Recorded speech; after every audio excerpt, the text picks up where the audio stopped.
Chapter 15 The 6 States of Bardo. Can I ask you a question? Said the anima. Sure. It's about the smoke you toke. Do you know that it's also a Bardo? She said. What do you mean? There are states to the Bardo. It's different flavors of no man's land. It's like the shuffling of a card deck. We're not quite certain of the future plan. Imagine spinning a wheel. Take a ride to rotate, then wait and see.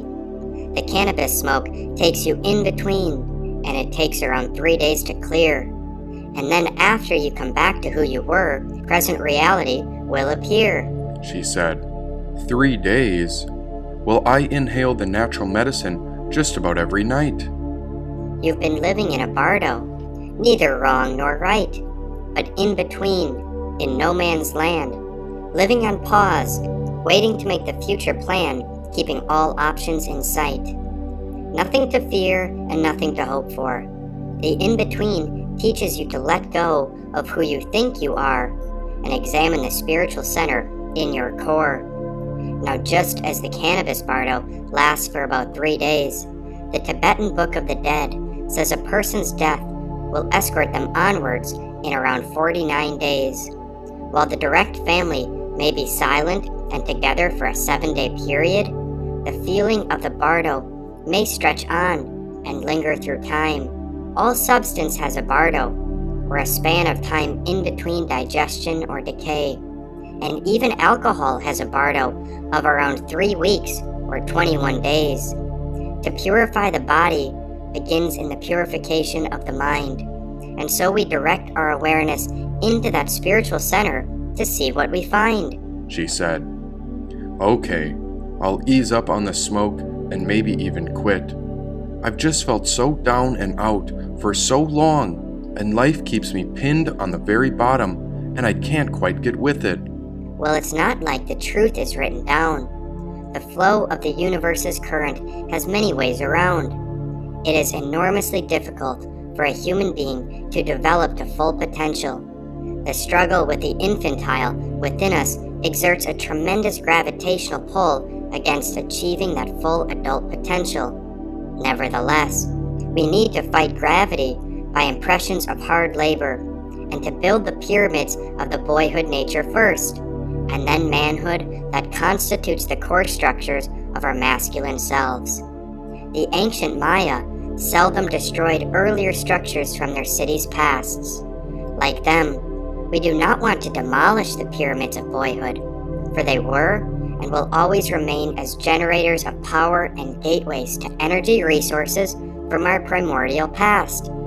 But we need to get to work laying courses of stone over the old terraces and stairs. We need to build, brick by brick, toward the goal of mature masculinity, until at last we can stand on the high platform at the top, surveying our realm as Lord of the 4 quarters. There are a number of techniques we can use in this construction project. Analysis of dreams, the re-entering and changing of our dreams, active imagination, in which the ego, among other things, dialogues with the energy patterns within, thereby achieving both differentiation from and access to them. Psychotherapy in a variety of forms, meditation, especially on the positive aspects of the archetypes, prayer, magical ritual processes with a spiritual elder, various forms of spiritual discipline, and other methods are all important to deliver the process of turning boys into men. And if you find from your own experience that something is a fact, and it contradicts what some authority has written down, then you must abandon the authority and base your reasoning on your own findings. She said. And what are your findings? Reach into the medicine bag and let's find out. She said. I reached into the medicine bag and found a precious book and began to listen as she read it out loud. As it relates to the Bardo, or being, there are 6 states of the in-between space. We could begin with the world of heaven, the realm of God. The world of God is a state of complete bliss, a spiritual state of complete balance from a temporary point of view, a meditative state.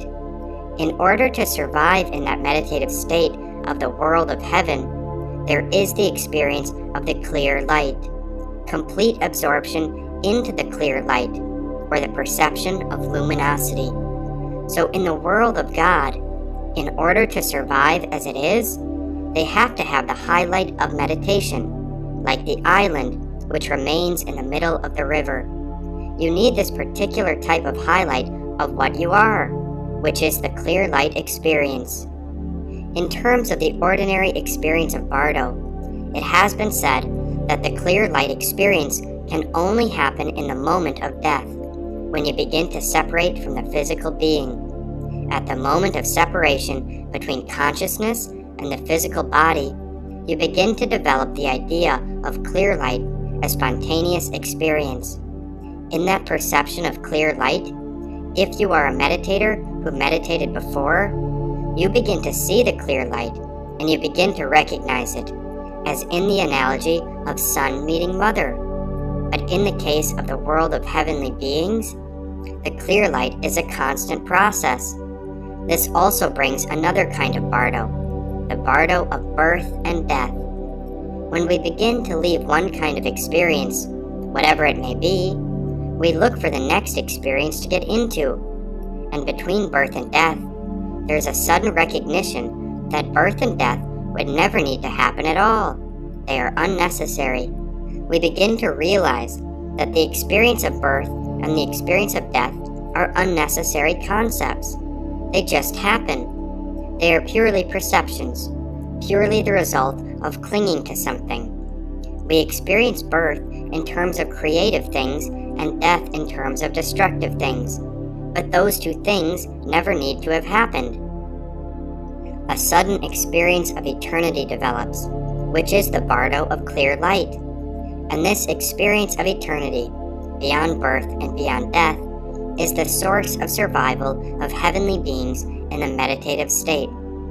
That's why they attain a pleasure state in meditation, because each time their meditation experience begins to wane, the only possible kick they could get, the only possible way they have of latching on to their previous meditation experience, is to reflect back on that eternity. And that eternity brings a sudden glimpse of joy, the pleasurable state of the absorption experience. This is the Bardo of clear light. In other words, the experience of the eternity of clear light is the ultimate meditative state of ego and the ultimate state of nothingness. You see, the point is that when we see eternity from the point of view of the world of God, it is an exciting thing to discover. There is tremendous hope that is going to be the promised state of being, that you're going to be all the time like that. There is tremendous hope. On the other hand, from the awakened point of view, you see that eternity means constant nothingness as well, constant space. Eternity needn't really have existed, nor do birth and death need to exist. In the absolute clear light, in the case of the awake state, when you begin to feel solidness, you automatically begin to feel the loose quality of the space as well. The experience of clear light is extremely subtle. It is like experiencing hot and cold at the same time, extreme hot temperature and extreme cold temperature simultaneously. You could appreciate either side. If you'd like, you could believe in hot, although you experience both hot and cold simultaneously. Or if you want to believe in cold, you could believe in that as well, because it is also intense. The whole thing is based on this. Believing is, in fact, solidifying the experience of the Bardo of clear light. So clear light could present itself as egohood, or clear light could present itself as the awakened state of mind. This is described in the Tibetan Book of the Dead as the after-death experience of seeing peaceful and wrathful deities. The pattern is as follows. You always get peaceful deities as your first experience, and then wrathful deities are the next experience. This again is the same analogy as the idea of experiencing hot and cold simultaneously. It could also be thought of as Jesus, followed by the Antichrist, both the morning star. If you have experienced the more pleasurable aspect of the eternity of clear light as peaceful deities, then automatically, if you are too relaxed in the pleasurable situation, the next situation brings up dissatisfaction and wakes you up. Eternity begins to develop as the impermanent quality, or the voidness quality of open space. That is the first experience of Bardo, which is connected with the world of heavenly beings. The clear light Bardo could also relate with our own experience of meditation as well. The perception of meditation becomes promising. That promise could be the equivalent of eternity as experienced in the world of God. Or else that promise could mean that there's no goal anymore, that you are experiencing that the promise is already the goal as well as the path. That is a kind of emptiness experience of non-existence of the journey. But at the same time, you are still treading on the path. It is an experience of freedom, said the anima. Does one have a choice at all? If you have some kind of eternity experience, and then you feel satisfaction, is there anything you can do about that except recognize that you felt that satisfaction? The funny thing is that once you begin to recognize it, once you begin to be satisfied with it, that automatically invites dissatisfaction because you are trying to solidify it. That means that you feel some kind of threat automatically. So you can't really secure that experience because you just experience it and let things develop in a natural process. As soon as you experience eternity as sane and solid, you are going to experience the other aspect as well, she said. That's when ego is involved? Ego's ultimate dream is eternity, particularly when eternity presents itself as meditation experience, she said. So where there's hope, there's fear. That, I would say, is the heart of the heavenly world, the world of God, she said. And if everything is in the mind, yet we can have experiences of truth occasionally, of which we are absolutely convinced that truth is an expression of one's own being? There is something to that, and that something has to do with the distance of the projections. You judge whether you're experiencing something or not by the distance of the projections. From this point of view, there's no such thing as absolute truth. On the other hand, everything is true, she said. Bardo, or being, seems to be the ultimate extension of ego. What's the relation of that to the awakened state? In your analogy of the water and the island, what is the bridge to the awakened state?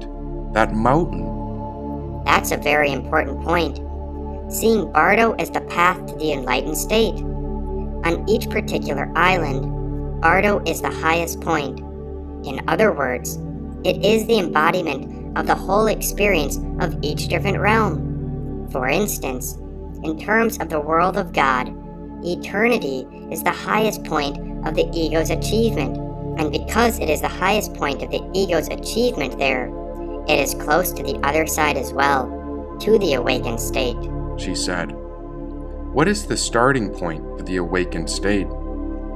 Meditation becomes the starting point of relating. You learn how to create the right environment in order to relate to yourself. In terms of my experience, the learning process takes place constantly, all the time. In terms of working with other people, you see, that's the point when you regard yourself as officially teaching other people. When you regard yourself as a student on the path, that student would gain certain experiences and ideas by himself or herself through practicing meditation, going on a retreat, being with himself or herself, as well as by being with the version of the world. That's a very dangerous point when you begin to work with other people as a teacher. Unless you are willing to learn from students, unless you regard yourself as a student and the students as your teacher, you cease to become a true teacher. You can only impart your experience of what you've been taught, a package deal. And having done that, there's no more to say, unless you just repeat yourself again and again, said the anima. By now the cards were back in the medicine pouch I had inherited from that medicine man, and I wondered what else was in these pockets, since that medicine bag went so deep I could not feel where it ended or began. There was a great mystery and wonder in all of this, and I wondered who and where I was again. Meanwhile, the kitten with the little tail named Kismet just woke up from a nap, and the larger black cat named Wax licked its coat in a tree branch while my hands were in my lap.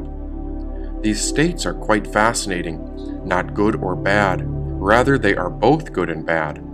They are then the spectrum of experiences we have had. I'm curious about the distinction between egotistical experience of the clear light and the awakened experience. What's the difference in emphasis between space and time? In terms of ego, it seems that space and time are very solid. In terms of awakened experience, the time concept is very loose.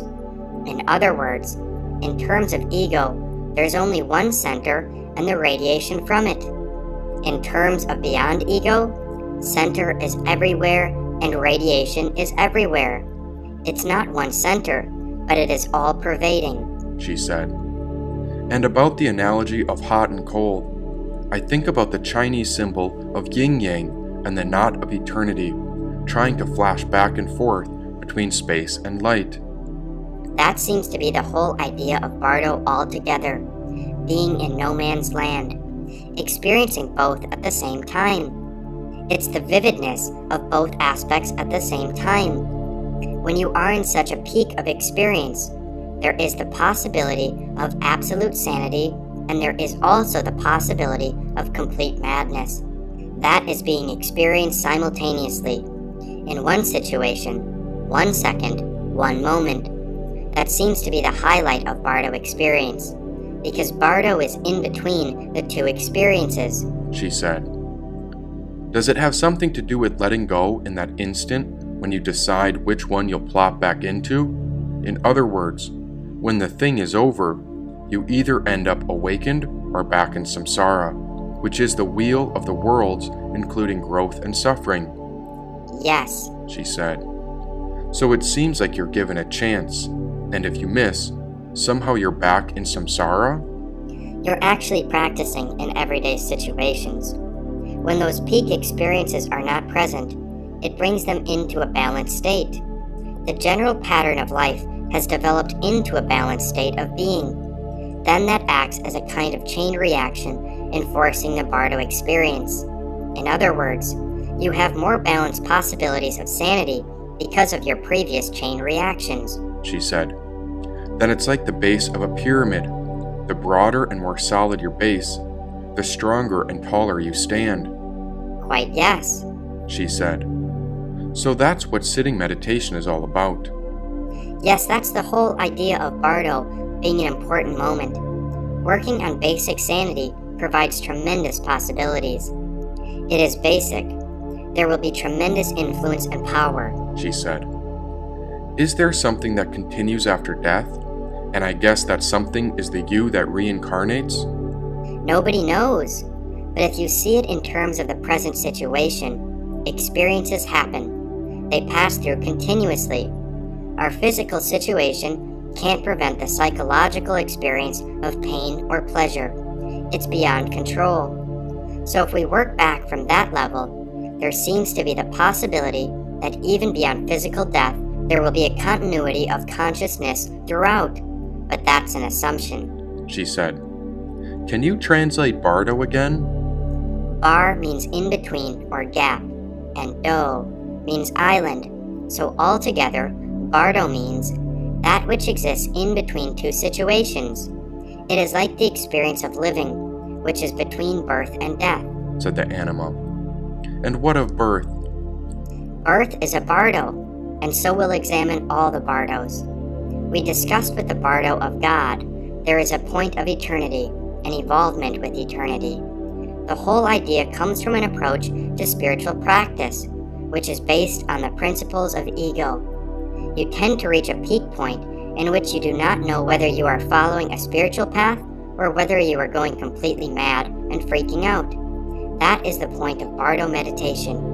You worked so hard to get something, eternal promise, eternal blessings, and so you begin to feel that you are achieving something. But at the same time, you are not quite certain whether that achievement is imaginary based on self-deception. That doubt brings madness.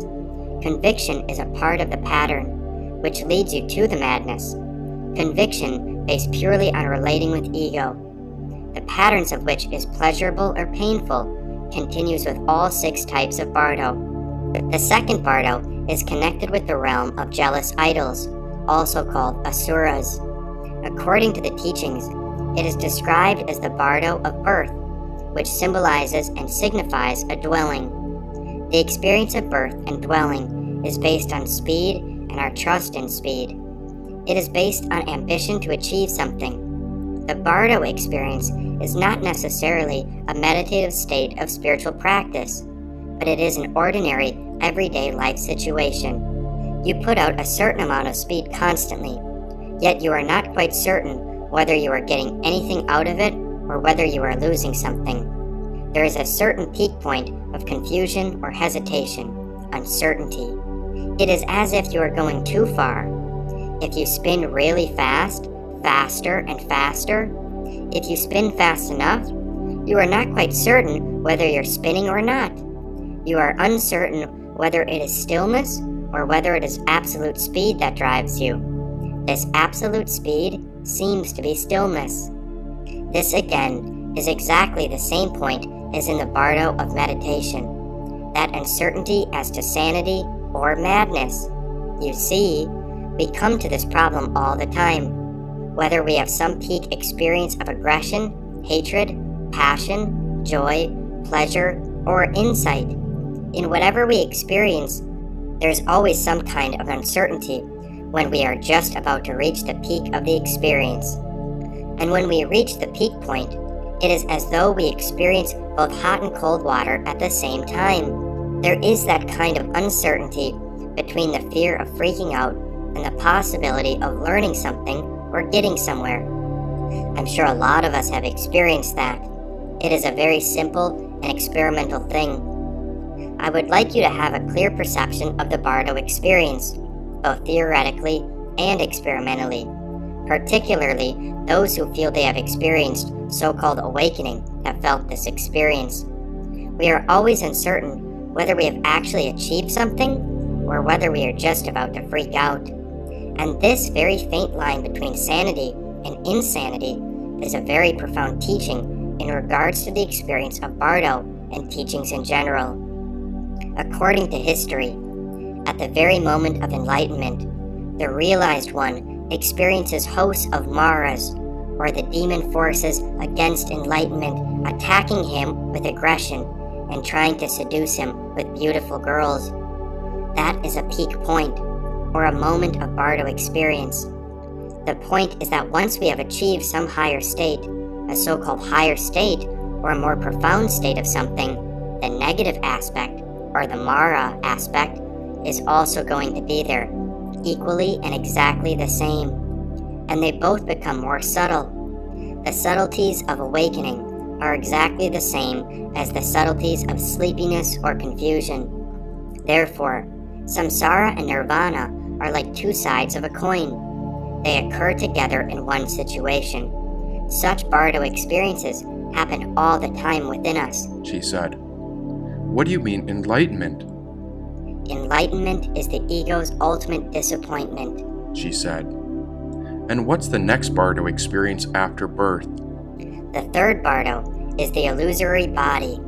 This is extremely experiential and personal. The illusory body Bardo, or Bardo of illusion, starts from the river of passion and desire of the human realm. Such passion is very intimate.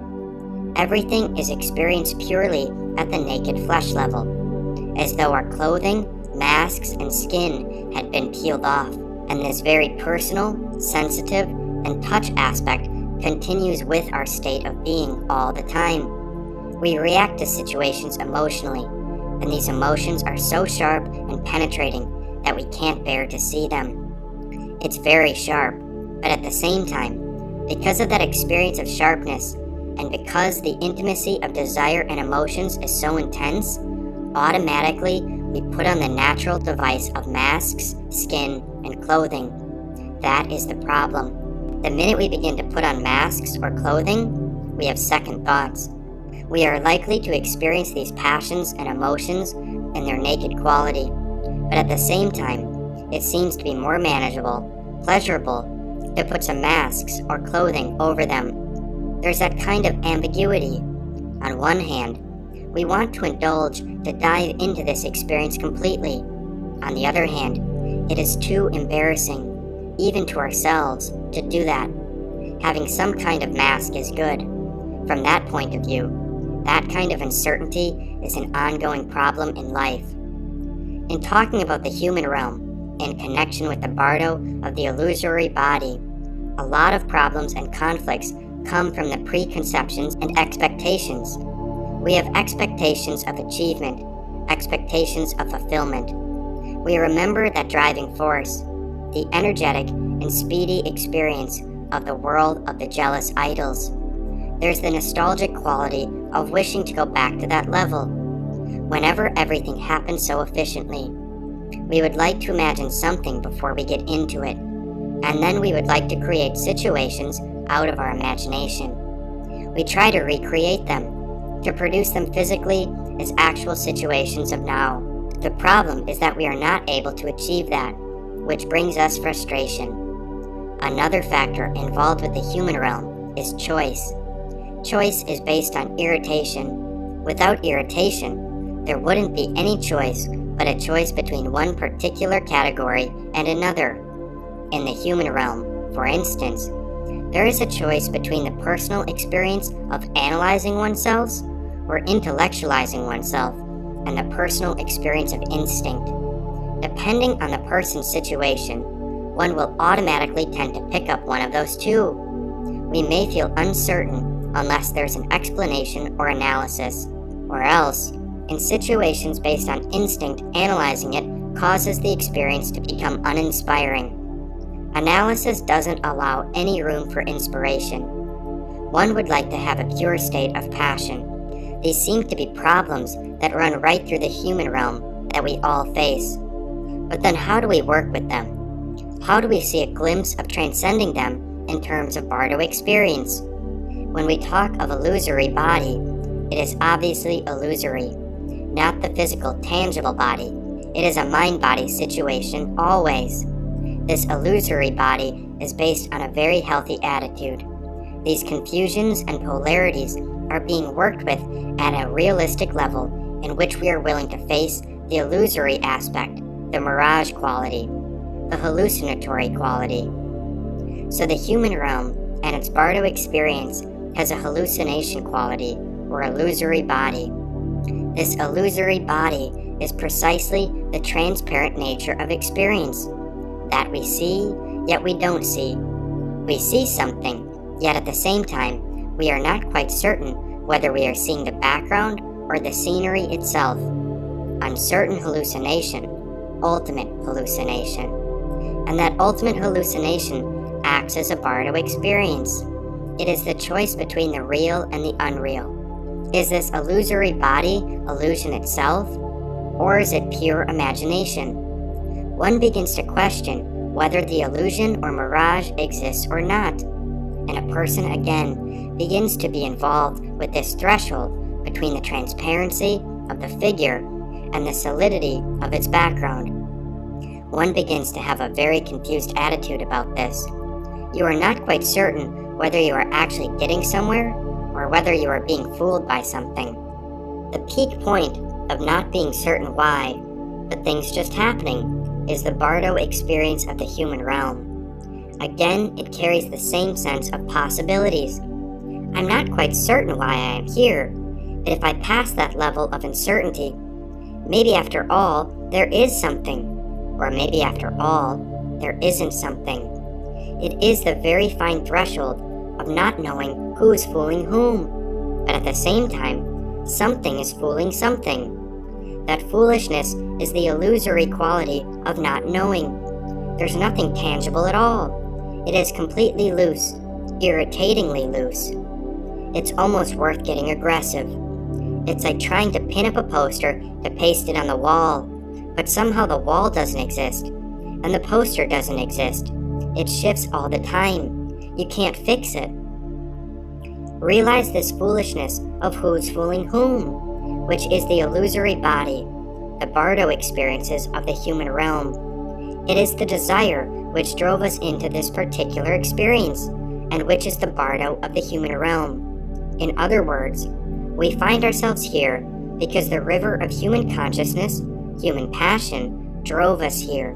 And so we find ourselves here, but at the same time, having found ourselves here, and then not knowing what we are doing is the peak of the Bardo of the illusory body, which is very important to realize.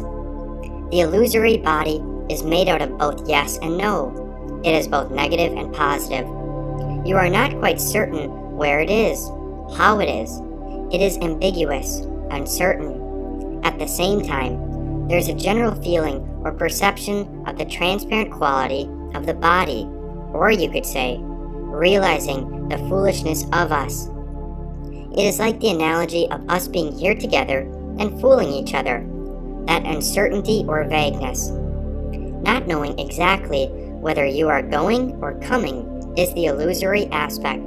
It is seeing the abstract quality of nature as it is, the dance of illusion, she said. Is this dance of illusion something I'm trying to avoid? All of a sudden, I feel very trapped and confused hearing this. The actual practice in everyday life is just to acknowledge that transparent, uncertain quality as it is. There's no point in trying to stay back or run away from it. In fact, you can't, because you are in it, and you can't force its development either. It has its own pattern. The only way to work or deal with this Bardo experience of the human realm is just to proceed along. Depending on your previous training and meditation experience, or your training in aggression and passion, you just go along. It's the karmic pattern. You got onto this particular train, and the train is going to go on and on and on. There's no point in panicking. You just have to accept it and face it and go along with it. All the Bardo concepts that have evolved have that unchangeable quality, that natural, powerful quality. Once you are in that state, you can't change it. The only way you can deal with it is to see its background quality, she said. So am I trying to get somewhere or do something? It seems all I can do is try not to put my projections on it. Just go along with it and don't panic. There is an opportunity for freedom, and freedom is the possibility of being generous. You can afford to open yourself and walk on the path easily, without defending yourself, or watching yourself, or being self-conscious all the time. It is that absence of ego, the absence of self-consciousness. That is ultimate freedom. The absence of self-consciousness brings generosity. You don't have to watch for dangers or be careful that you are going too far or too slow. It is the confidence, which is freedom, rather than breaking free from chains of imprisonment. Developing confidence and breaking out of psychological, internal imprisonment brings freedom naturally. So in other words, it is generosity, said the animal. And so far we've discussed the Bardo of clear light, which connects to the realm of gods, the Bardo of birth, which connects to the jealous idols, the Bardo of the illusory body, which connects to being a human. Then an animal Bardo must come next. The animal realm contains the confusion of being utterly involved with self-consciousness. Usually when we talk about confusion, it is not being able to make up your mind, such as whether you belong to this or to that. But in the case of fundamental confusion, you are proud of your confusion. You feel you have something to hold on to, and you do not want to give in or to yield. You are extremely proud of your confusion, extremely self-righteous about it, and you would even fight for it. If there is a notion of validating confusion, that means there is also a tendency to overpower others.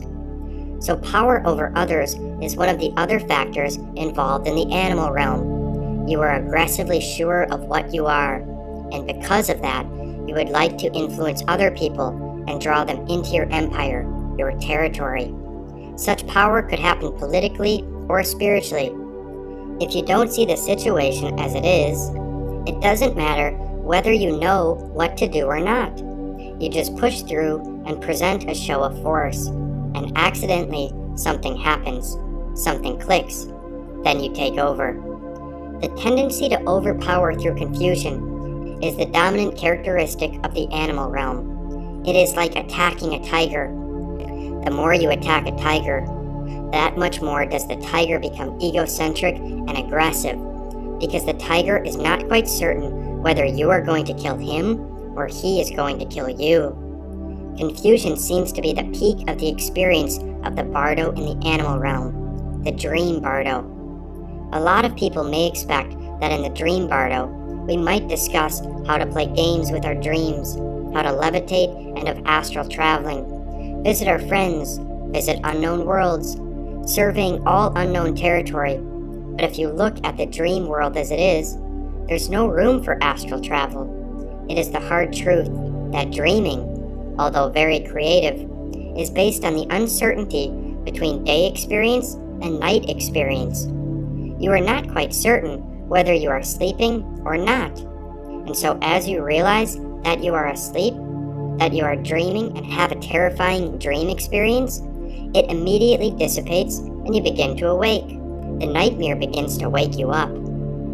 The dream Bardo is the confusion of not knowing what you are, whether you are a gentle person or an aggressive person. Dreams are very much the day experience into the sleep experience. Metaphorically, we could think of dreams not only as sleep experiences alone, and so we are uncertain what is real and what is unreal. The dream Bardo is a way of seeing yourself in that particular uncertainty.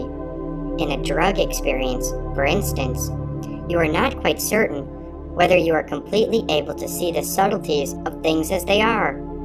There is a sharpness to the color and the overall experience, but on the other hand, it has an imaginary and confused quality as well. You are not quite certain whether you are going crazy or whether you are actually seeing something. That is the source of dream Bardo.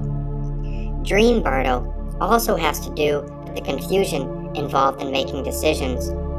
Often a lot of us try to make decisions.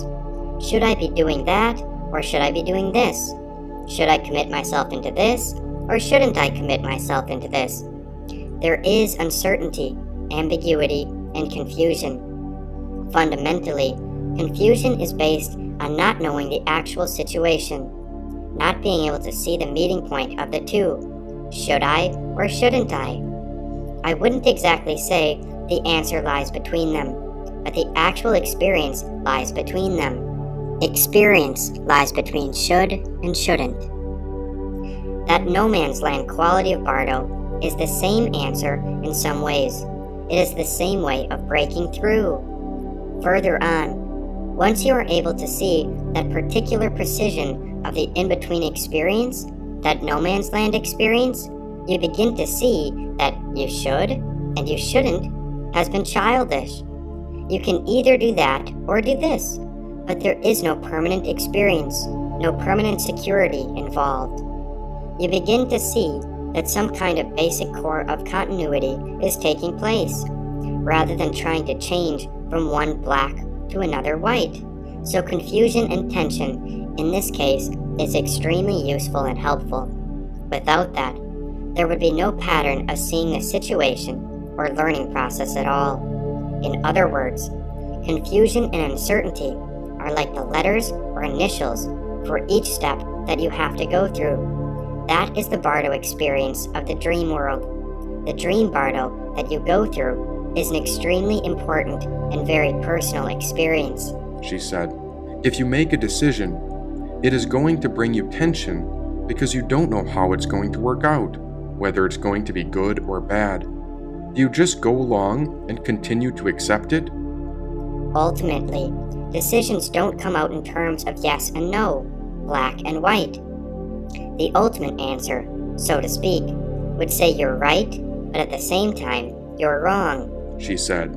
So that brings up tension. That releases tension, the ultimate tension. If you are involved with something, and if you reject or accept absolutely, 100%, then the tension is going to remain all the time. There is no way of solving the problem of tension by making black and white decisions. The only way of transcending that tension is through the acceptance of all aspects, she said. That's in the future someplace. Immediately, you can't have this lack of tension, so you have to wait for the situation to clear itself. Exactly, yes. Nothing is going to be a magical sedative. But strangely enough, once you begin to accept that, then half of the problem has been solved, she said. You said that the acceptance of the situation solved half of the problem of making a decision, but I wonder if the other half, actually having to go ahead and decide, grows out of acceptance. That acceptance is faith and gentleness. It could be said to be compassion.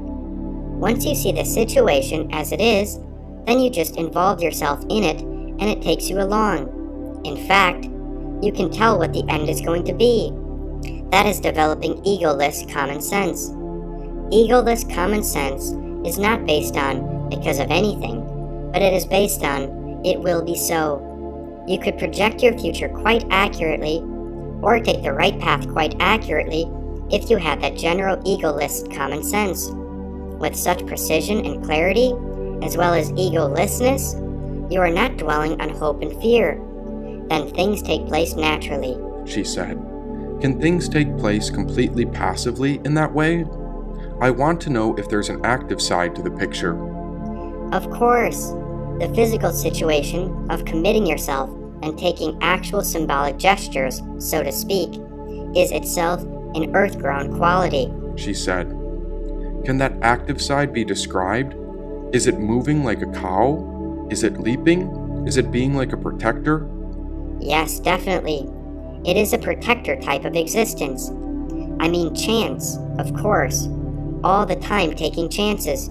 You have to be brave, she said. What does it mean being brave? Not looking back, she said. The way you use the word protector, and the way we've been relating to protectors, could be like a warrior in terms of fighting? That's where bravery comes in. Not to hesitate, because you see action as it is. Not to interpret in terms of concepts, but try to work with action itself and go along and along. But somehow that doesn't mean struggle. Absolute protectors, ideal protectors, don't struggle. They just proceed along because they know their world, they know their abilities. They don't question it. Their actual inspiration comes from the situation as it is. If the situation becomes more and more overwhelming and powerful, that much more energy goes along with it. It's like judo.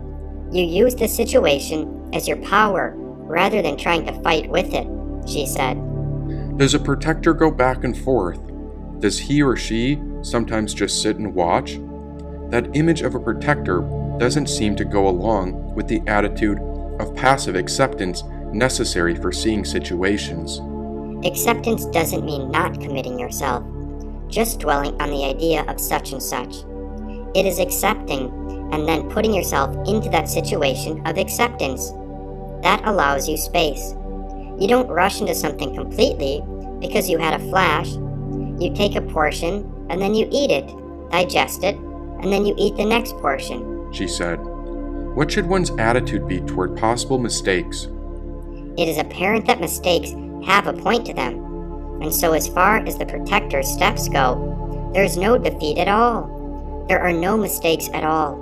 Both positive and negative are the path, the general pattern. Any negative experience which occurs is an invitation or vanguard of positive experience as well. It just happens that way, she said. In any experience, how much of that experience would you say we have control over in terms of will? Is there a percentage there? That's a rather dangerous point. When we talk about will, it is purely based on ego's terms of benefit, or whether ego is willing to leap out and sacrifice itself. But there is some kind of faith, rather than will, which is seeing things as they are. Then you are not afraid of acting. It is an intuitive way of living and relating with situations. That kind of faith or determination, in fact, dominates the whole process.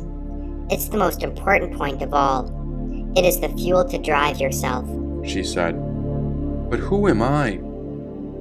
Hungry and thirsty, and trying to find an alternative is the realm where we are today, the hungry ghost realm. Hunger and thirst could also be said to be waiting or expectation. There is a constant demand for something, constantly being busy at something, constantly wanting to learn, constantly waiting to know, wanting to get it. So one connected with the hungry ghost realm is the disease of the learners, or the hang-up of learners. There is so much ambition and hunger to learn something, to know something, which is connected with expectations. And that in itself, that ambition to learn, is the obstacle to learning, she said. But shouldn't we have ambition? Shouldn't we be conscientious and drive ourselves to knowledge? Shouldn't we work hard on our homework? Shouldn't we read hundreds of books? Shouldn't we become successful? Shouldn't we not only be good students, but become famous teachers? There's a kind of chain reaction of building up status, building up your collection of knowledge, which may be necessary if you only want to learn. And if you know that learning is purely a technical thing with no reference to knowing at all, you can learn without knowing. And you could be a teacher by learning. But it is not possible to become wise by becoming a good student. Through this ambition that we put out, in this hunger for knowledge, every word is questioned, sucked in by our pure desire, by our magnetizing state of mind, in order to gain something. There is a difference between that kind of hunger and grasping and actual communication with the subject that you're going to learn, making an actual relationship with the subject. It is like the difference between reading the menu and deciding to eat. If you have a clear idea of what food you want to eat, you don't have to read the menu. You immediately order it. But in fact, we seem to spend so much time just reading the menu. There are all sorts of temptations of possible dishes. Shall we order this or that? A whole culture is based around the eating and drinking process. A whole independent culture. Another kind of civilization almost. Everybody's complaining. Everybody's ordering. Everybody's eating. Everybody's drinking. Everybody's paying. And more people are coming. Everyone's being served. And this is the world of hungry ghosts. If we simplify, we eat because we are hungry, and we drink because we are thirsty. But somehow, the primal motive is not relevant anymore. We don't eat because we are hungry. We eat because we want the taste, or because we want to go out. The whole idea of going to a place to eat is because it is different, a change from our cooking, a way of relaxing. There are levels to the craziness or hallucinations involved in the hungry ghost realm. First, you dream of food and how delicious it will be to have it. If you have an image of chocolate ice cream in your mind, you reach the meditative state of chocolate ice cream. You see it in your vision, your hallucination. The whole world becomes that shape. And so this could be said with alcohol, cannabis, drugs, or any substance. The second hallucination is like a mirage, seeing the world as a gigantic chocolate ice cream waiting for you. You go towards it, but when you get near it, the chocolate ice cream begins to become a pile of rocks or a dry tree. The third type of hallucination begins with having a certain idea of food in mind. You have a strong driving force to work for it and eat it, and that driving force goes on and on. In the distance, you may see food being served and you have to go there, but suddenly the server becomes the guardian of food. Instead of serving you, they have swords, armor, and sticks to ward you off. But the food is still visible in the middle of that whole scene. That's the third type of hallucination. And then there is the fourth type. You see the food, and you have a tremendous desire to eat. Your desire to eat becomes very active and aggressive. So you have to fight with those guardians and knock them out. Then you rush to the food, you pick it up, and eat it. These are all analogies of different degrees of hunger, and that grasping quality of the hungry ghost could take different shapes. This hunger and thirst goes beyond food. It could be material goods, security, weapons, knowledge, or anything we grasp at really. In terms of Bardo experience, the particular type of Bardo experience associated with the hungry ghost realm is the Sipa Bardo, or the Bardo of existence, creation, or becoming. You actually manufacture a completely new experience, another type of experience. And the particular experience of the Sipa Bardo, the Bardo of existence, is the threshold between grasping with hunger and the experience of letting go. Not quite letting go, but the experience of giving up. In other words, giving up hope. Giving up hope doesn't mean just naively declining, or giving up hope purely out of frustration that you can't bear it anymore. The absence of hope in this case is based on being able to see the humorous situation of the moment, developing a heightened sense of humor. You see that your striving and grasping is too serious and too concerned. A person can't have a sense of humor unless he or she is extremely serious. At the height of seriousness, you burst into laughter. It's too funny to be serious, because there is a tendency to see the contrast of it. In other words, humor cannot exist without contrast, without two situations playing. So what is lacking in the hungry ghost realm is humor. It is a deadly honest search, seriously searching, seriously grasping. This could apply to seriously searching spiritually or materialistically, or anything. Seriously making money, seriously meditation with such solemn faces. When we want something, it becomes very serious, completely humorless.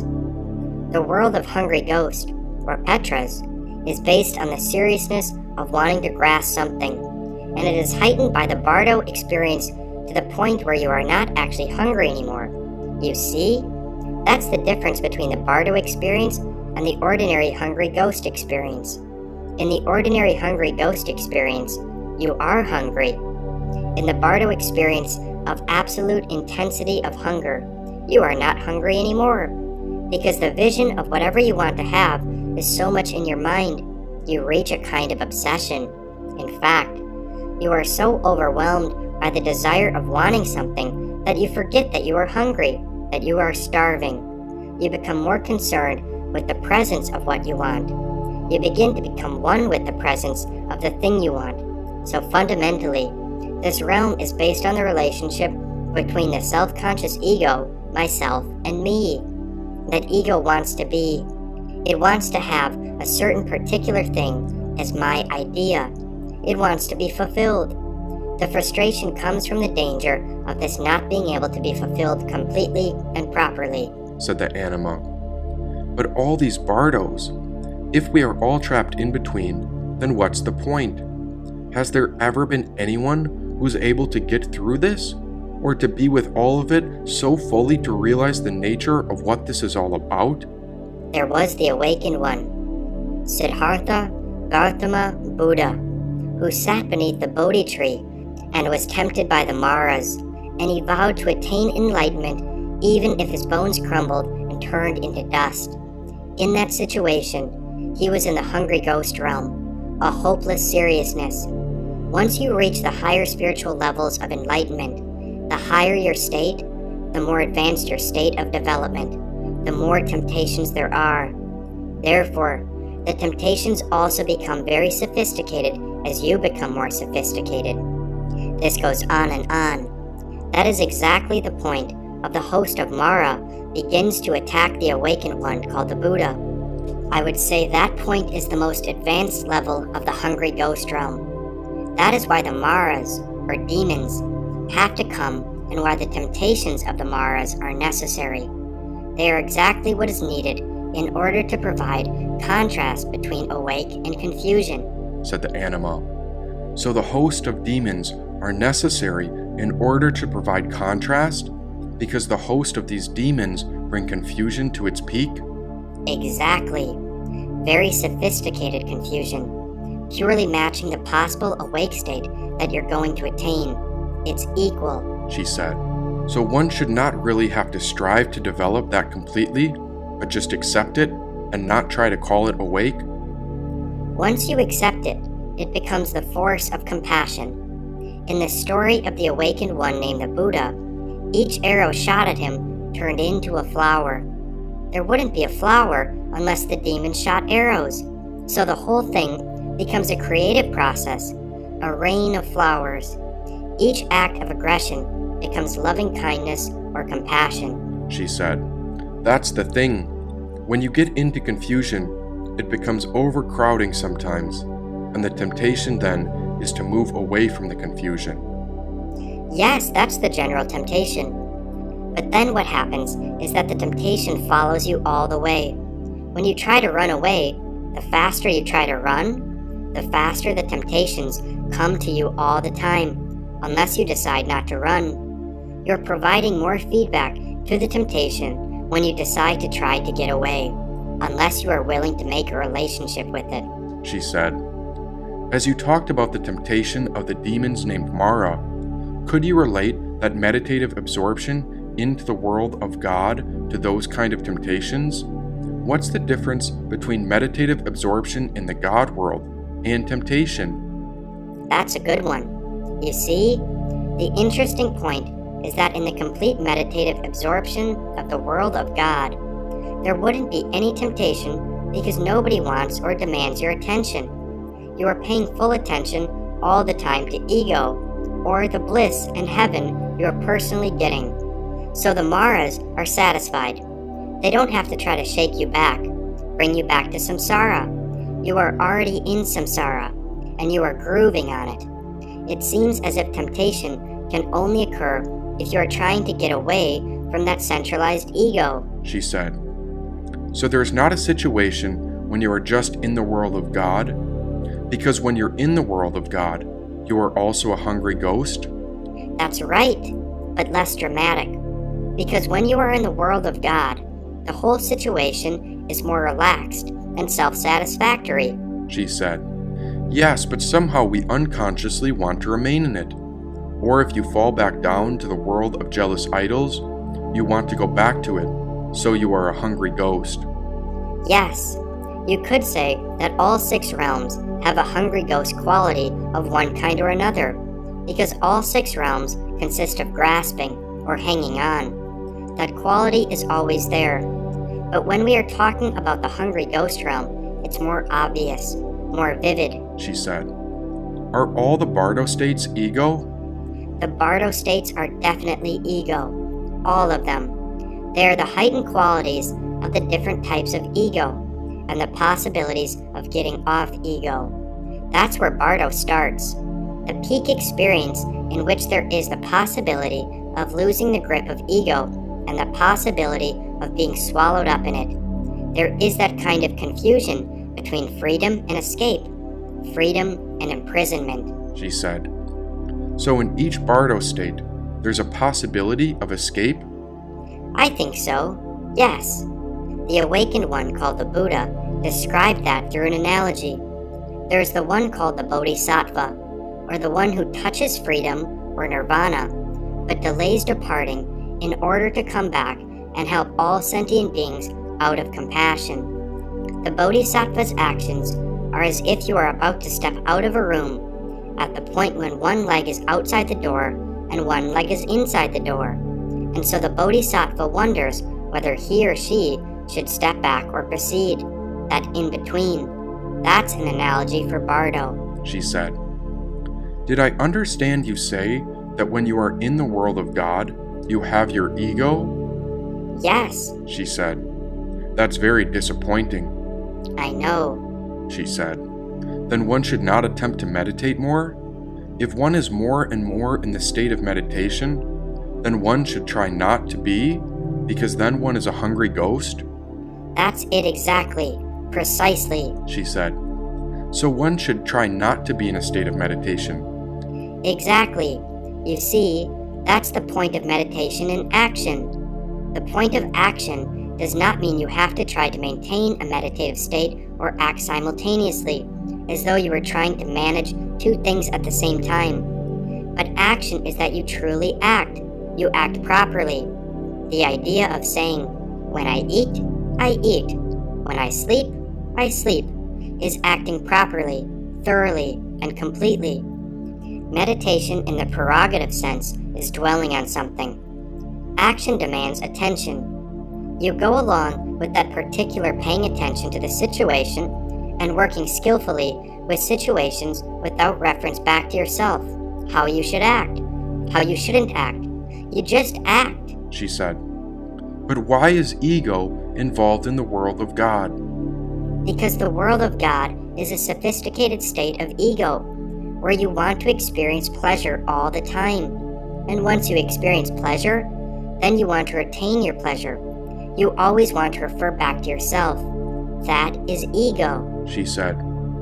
How does one liberate those desires of fulfillment that ego presents? It seems that trying to fulfill is another escape, exactly the same as trying to suppress. There is a conflict between you and your experiences, your desires. It is a kind of game between ego and its extensions. Sometimes ego tries to overpower the projections, and sometimes the projections try to overpower ego. That kind of battle goes on all the time. So the point is to see the battle as it is, rather than fulfilling the desires or suppressing them, she said. Then you have to stop wanting to be enlightened? Is that the idea? That seems to be the point of the Bodhisattva path, in which you transcend the desire for the attainment of enlightenment and continuously work along the path. In that case, the path is the goal, and the goal is the path. Then enlightenment becomes almost a byproduct rather than a deliberate aim, she said. Is awakening in one of the realms good for all of them? Awake is just awake, in any realm, she said. Then I see how a lot of the way I think about enlightenment has to do with my ego. My ego thinks it's so special, that I deserve something special. My ego somehow thinks it's very revolting and repelling to be like the ordinary people out and about, but rather enlightenment is very ordinary and simple. That's a very interesting point. The awakened state is the ordinary of the ordinary, an absolutely insignificant thing. And if you see it in that way, then with all the expectations it builds up, ego is really going to suffer and be irritated, she said.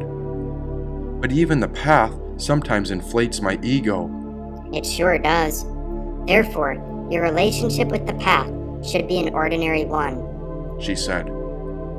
But even with the ordinary, the ego is still there, choosing something or other. Yes, and that's always the danger. If we place more emphasis on being extraordinary or on being ordinary, it's almost the same thing in terms of ego, she said. Then it seems that you can't get away from it in any way. That's the whole point. Give in and stop trying to do anything at all. It's a kind of judo play. You don't push ego, but ego is pushing you, which becomes ego throwing itself away by itself, she said. And now there was a long period of silence. That whisper of the wise intuition seemed to be hidden, and the more I tried to find her, the more I could not.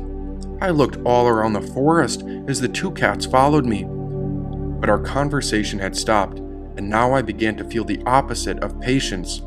I felt aggression. That experience of hell began to overwhelm my senses, and there was only one place I thought I could find relief. I wandered to the water's edge, where I saw the mirror of the water's surface.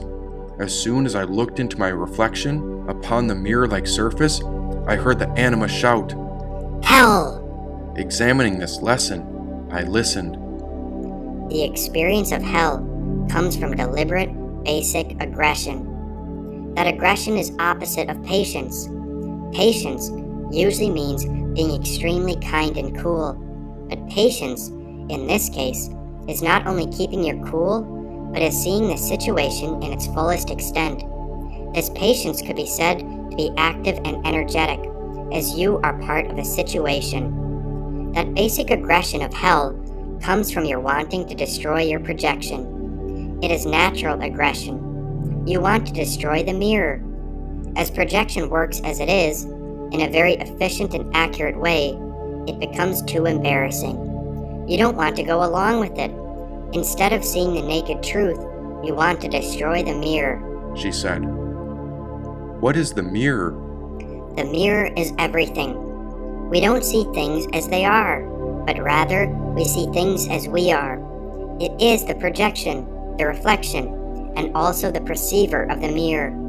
Hell is the mentality of wanting to destroy the projection, the reflection, and the perceiver of the mirror, as well as the mirror itself, or the world. There is a constant struggle, destruction going on. The Bardo connected with the experience of hell, the Bardo of death, has to do with the claustrophobia of pain and pleasure, the sudden peak of anger, in which you do not know whether you are actually trying to destroy something or whether you are trying to achieve something by destroying. It is this ambiguous quality of destruction and creation. Naturally, of course, destruction is in itself creation, but somehow there's conflict.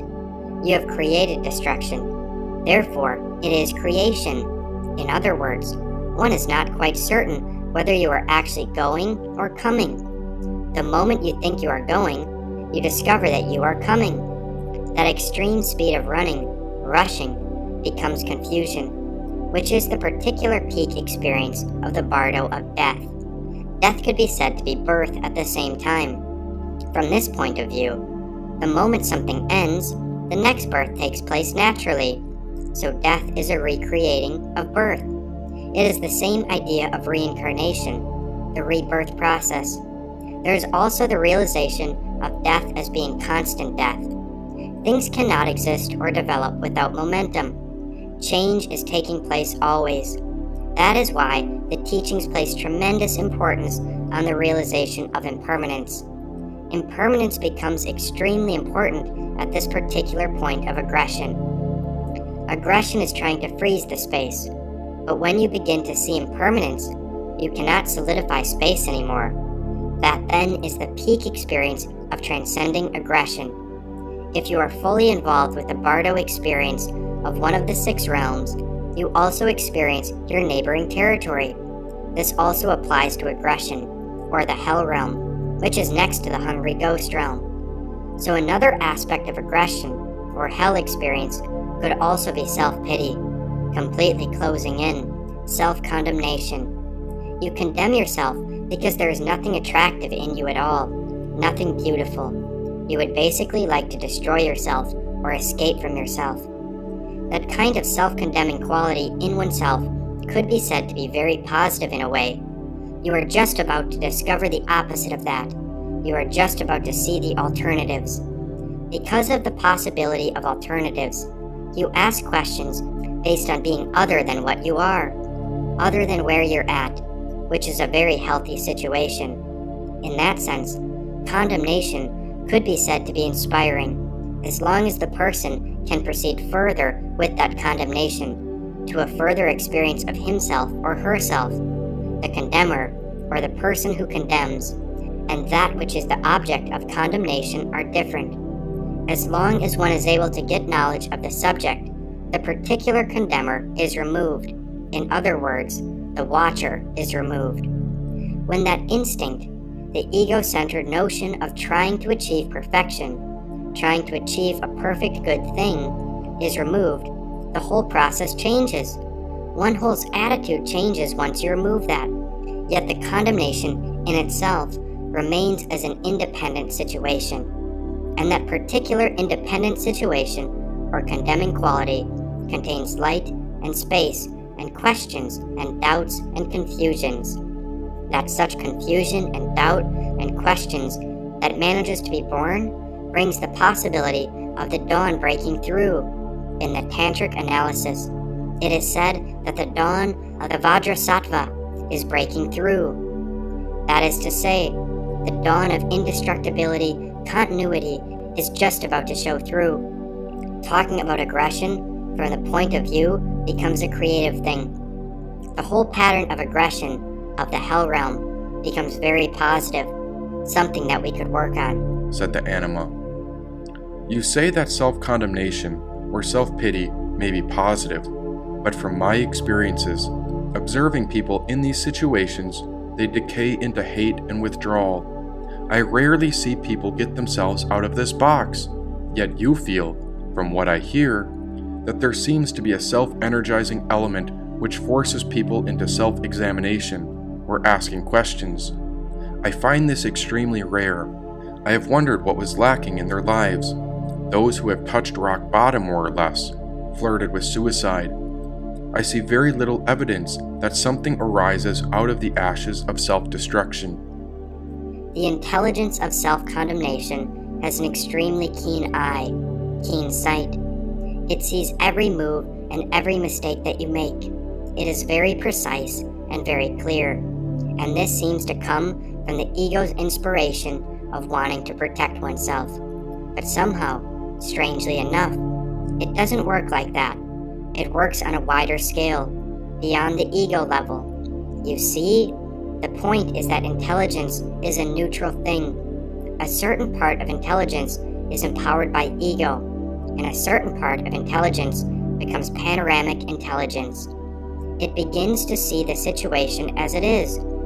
So condemning could be said to be another way of shaking you up, or breaking you from the extreme belief of what you would like to be to what you are in terms of ego. So it is a very natural creative process as it is, she said. I hear you, and once you are aware of all the things that go on, then the possibility to descend lower seems likely. That is because you are looking from the point of view of the watcher. You are watching your condemnation, and you are manipulating it. You are commenting on it. That is why it becomes clumsy, she said. But without some energizing act to transcend this watching, you might get fascinated by the self-condemnation. You might wallow in self-pity. It does not seem to be self-energizing, but proof of decay. That is the point I'm trying to get at. Wherever there is no watcher involved, you are looking into the wise, wholly open ground of every situation, which is open space. Remove the criteria. Once you remove limited criteria, discriminating wisdom is automatically there. I wouldn't exactly call that a transformation in terms of changing one thing to another, bad into good. It is a kind of natural awakeness in which the negative is positive. The awakened state of negative is positive in its own raw and rugged quality. The reason you could have this kind of revelation, instead of the self-condemnation you might have had, is because you see yourself suddenly from an entirely different angle, and it's a big shock. You feel very terribly at this moment, but a very strange thing happens. Afterward, there is a great relief. Out of that condemnation, you are looking into the origin of pain and how it develops. From that goal, the inspiration of the goal develops, and from there, the inspiration of the path develops to lead toward the freedom of suffering, she said. And can the watcher have a positive function? If the watcher is being used as an observer, then it is positive in a sense. But if the watcher is being used as a guardian, then it begins to become a different thing. Because once you have a guard, the guard must know whom to allow, whom not to allow. Those kinds of criteria begin to develop, she said. So it would be in the sense of a fair witness that it could be positive. Just a witness, yes, pure witness. But that is dangerous to talk about or to recommend. We have a tendency to overindulge in the watcher, which has possibilities of becoming a guardian, she said. So when I have a flash of anger, it might be good just to plunge into it rather than observe it? I mean, to really become that feeling? Exactly. That doesn't mean you should murder somebody or that you should suppress your anger. Just see the natural anger quality as it is. The abstract quality of anger, like the abstract quality of condemning yourself, she said. Bardo experience would seem to be something that you go along with and let happen. It seems as if the watcher is something to get out of. The watcher is the self-consciousness. All 6 Bardo experiences are connected with the watcher, with the peak experience of watching yourself and the possibility of losing your grip, the watcher's grip, which is freedom, the awakened state. That ambiguity as to whether you will be able to maintain your watchfulness or whether you are going to lose your watchfulness builds into a peak experience, she said. And how is it possible to make friends with the ego without going astray through indulgence into ego trips. Generally, ego is not aware of itself, but in this case, you begin to be aware of ego as it is. You don't try to destroy it or to exercise it, but you see it as a step. Each crisis of ego is a step toward understanding, to the awake state. In other words, there are two aspects: ego purely continuing on its own, as it would like to play its game, and ego being seen in its true nature, in which case the game of ego becomes ironical. At the same time, you don't try to reject it. The game in itself becomes a step, a path, she said. What do? You want to get rid of your ego, but you don't reject it?